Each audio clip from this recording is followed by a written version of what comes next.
Greetings, fellow action figure connoisseurs, and welcome to another episode of Digital Caveman Presents Masters of the Universe Tuesday. I, as always, am your host, the Digital Caveman, and today I will be presenting you with the Masters of the Universe, Masterverse, Masters of the Universe, New Eternia, King Randor. Let's get into it!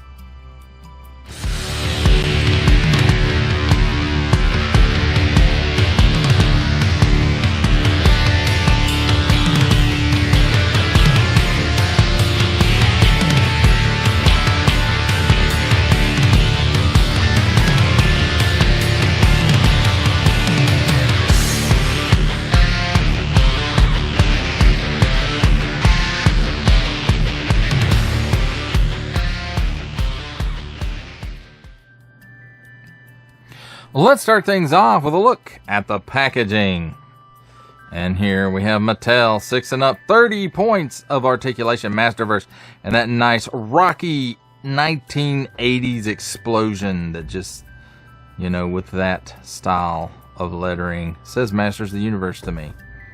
And then here we have a nice little window. It's not a big window, showcasing some of the figure and his accessories. Here is where the packaging shines, is on the artwork.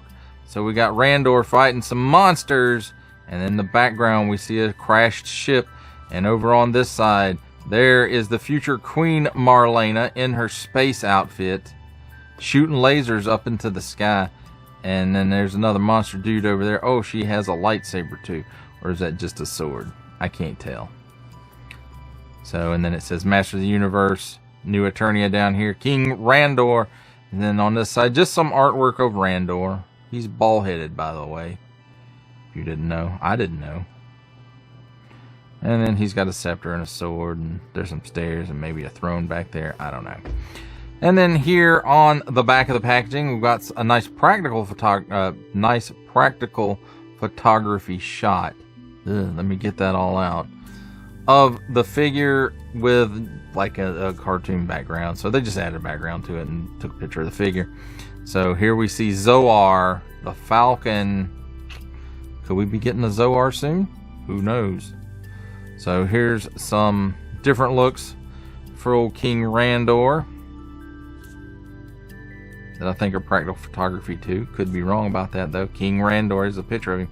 King Randor, heroic ruler of Eternia. King Randor leads his royal forces across New Eternia, searching for the lost power of Grayskull and spreading good across the planet, earning him the nickname, the King Abroad.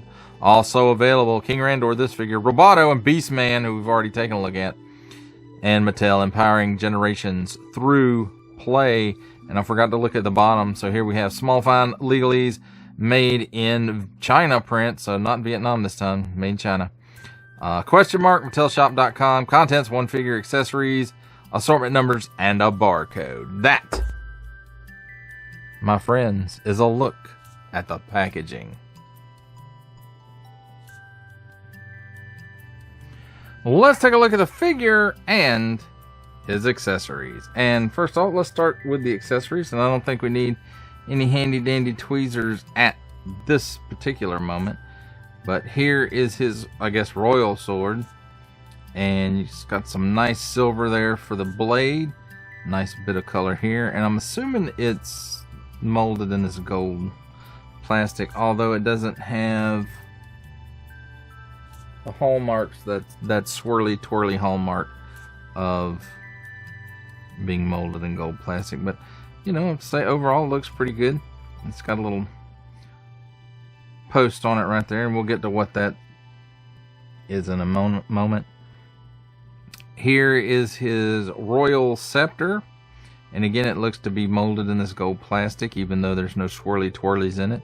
A little bit of this, I guess, royal blue, and a crown on the top. If that's not blue, you know, I'm colorblind, so don't make fun of handicapped people. So I guess this could be a scepter, but it could also be a club of some sort. Counterbalance, because you notice It's got a port in the end of it right there, and you can post that sword right on there. So now he has like a staff sword. So pretty neat, I think. Then now we will need the handy dandy tweezers. And here's his wig. His royal wig, I suppose. It's got his crown on it. It's got those blue on the points of the crown. And I have to say, you know, overall, it looks very much like what we think King Randor, you know, if you watch the He-Man and the Masters of the Universe animated show, that kind of longish shoulder length hair and a crown. Although this crown is a little bit more ornate than that one's. And lots of molded detail in there. You know, lots of strands for hair, so pretty cool. Let's take a look at the figure himself. And again, he's got this helmet, and it's kind of crown-like, and it's got these, you know, those same blue matches this, and the cape, and the points on his buckle, the sword, and the other crown. So I have to say, you know, it's cool looking for King Randor to be wearing battle armor helmet. And even though this armor is reminiscent of the original figures, you know, in the show he never really wore armor, but you know, that is what it is. With the, you know, the original figure had this type of, you know, very similar to this armor, and didn't necessarily match the show. The figures didn't necessarily match the show, I guess is what I'm trying to say. So this helmet does come off, and he's pretty bald-headed under there. But just nice molded details in the armor, the belt. This is kind of a Roman-esque. This might be the same as like Man-at-Arms, the new Eternia Man-at-Arms. Maybe very similar to that. It's even got some blue spots on the belt on the back side, as well as some gold here up around the shoulders. The arm shoulder is of course removable, or the arm shoulder. The arm armor, of course, is removable. It is hinged, similar to Thunder Punch He-Man. So that's cool. No armor on this side. And then I think he shares these boot tops, and maybe these boots too, with new Eternia Man-at-Arms as well. But these armor bits on it, you know, change it up a bit. Looks like the legs are molded in color. Oh, there's a lot of this that's molded in color. It's got a nice little paint app here on his chin, and well throughout the beard. No, that's just light shining on it. Just, it's glossy, so it's reflective a bit. So he's got some gray here. Nice paint apps for the eyebrows and the eyes as well. So that's cool. How's he look with the... Yeah, I like that. That's probably how my Randor's gonna be displayed. I like that better than the battle helm. So let's talk about his articulation. The head's on a dumbbell. Yeah. So he looks up that high. He can look down that far. He's got lots of chicken neck. He's got waggle. He can do the full exorcist at the shoulder. 360 degrees of rotation. That one with the armor on it, he can raise up that high, you know, before the armor starts binding it up, or he pokes himself in the neck with it. So on the free arm, about 90 degrees. There's a cut at the upper bicep for a full 360 degrees of rotation. Double hinged pinless elbow gives you that much bend. 360 degrees of rotation on the wrist, and this one is up and down hinge. This one is in and out hinge. And let's see with the armor on how much bend he gets at the elbow.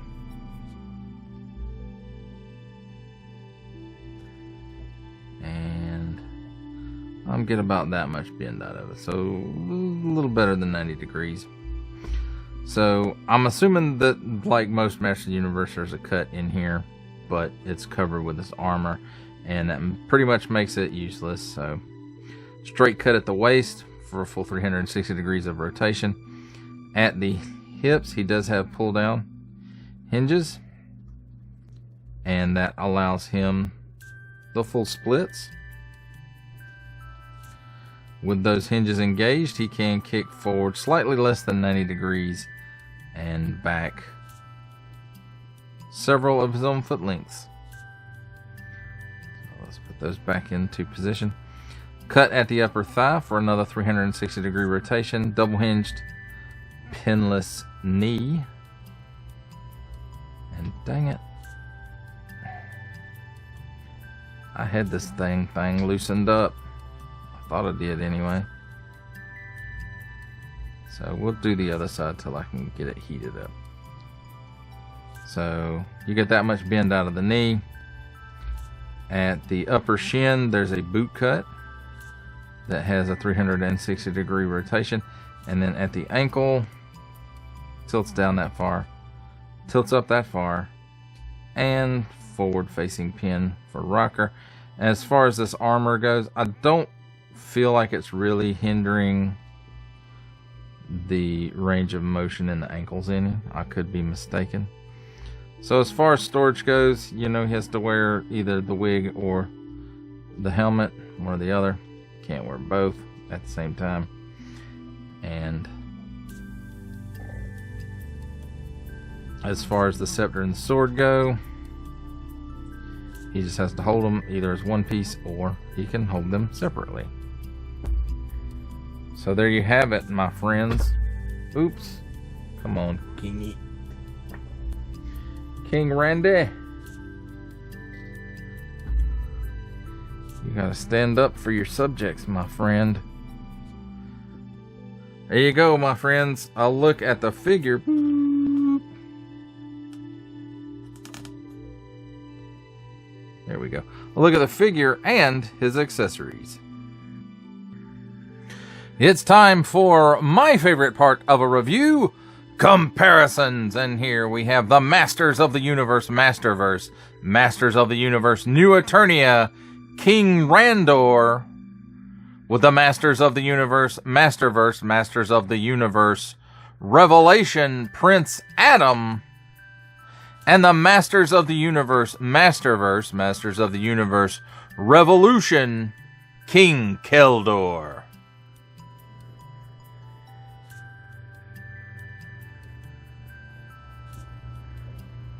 For our last set of comparisons, here we have the Masters of the Universe Masterverse, Masters of the Universe New Eternia, King Randor, with from the Marvel Legends series making his cameo appearance, Stan the Man Lee. From G.I. Joe Classified series, the Hasbro Pulse exclusive Regal variant Cobra Commander. From Star Wars The Black series, the Archive Edition 501st Legion Clone Trooper. And for a 7-inch scale comparison, from the Masters of the Universe Masterverse line, the 40th Anniversary He-Man.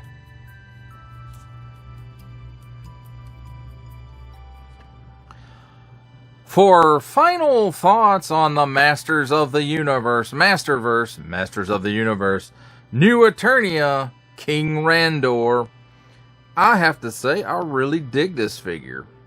Now, I don't dig the fact that underneath everything he's bald-headed. That's not a good look for King Randor.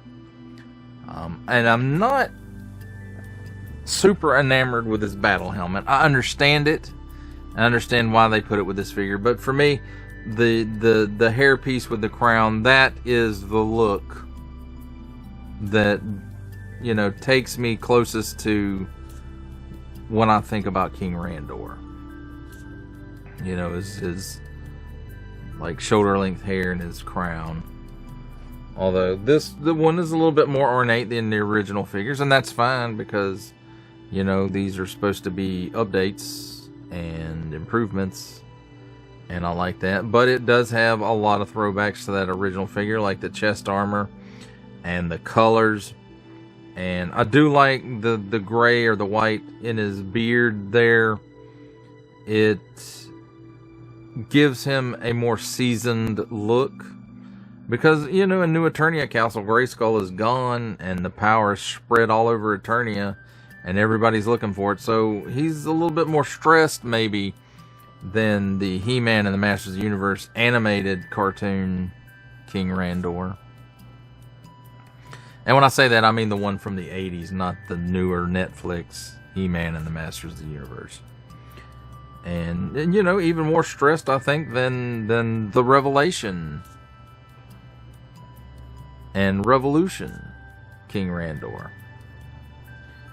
But that's just my opinion. Your mileage, of course, may vary.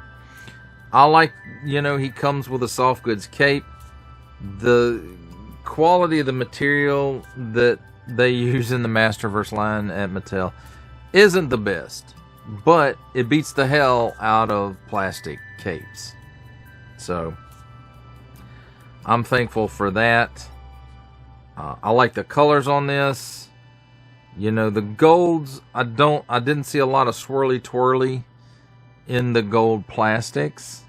So that's an improvement. Now, if they can do that with the silver plastics too, hoorah, hoorah. I like the accessories that Randor comes with, his sword and his scepter. And it's really cool that you can combine them together and he gets like a pole sword. I guess you could call it a pole sword. I don't know exactly what that type of weapon is called. But there it is, and you know, that fits a king, in my opinion. So, overall, I think if you're into New Eternia, this guy should be on your list. In fact, all the New Eternia should be on your list if you're into New Eternia. And I think that's the subline I'm going to stick with. I think I'm going to get out of the movie line. I think I'm going to get out of the vintage collection, maybe. I don't know. I hadn't 100% decided yet on that one. But I missed Blade in the movie line, so maybe it's time to cut my losses on that subline of Masterverse and just move along. Of course, I just picked up the Ramen Toy replacement head for the He-Man, so I don't know about that either. We'll see. Maybe they'll reissue Blade at some point, although I kind of doubt it because they haven't reissued any Masterverse really. So, but Randor, I think he's a pretty good figure. And again, your mileage may vary, but this is my review, and that's my opinion. Now, that does it for the review. I hope you enjoyed it. I enjoyed making it. Only support from viewers like you make this programming possible. Each view does count, and I do appreciate each and every single view I receive. Thank you, and thank you so very, very much for supporting this channel through viewing. If you are interested in supporting my channel further, I am now offering memberships at various tiers. Click the join button on my YouTube page or check this video's description for the link and see if any membership offers are right for you, but only if you are in a position to do so. Comment below, like, share, subscribe if you would like to see more content or just help the channel grow, or both. That's even better. And don't forget to ding that bell so that in the future you will be notified as my new content becomes available. That's a wrap, folks. I'll see you next time.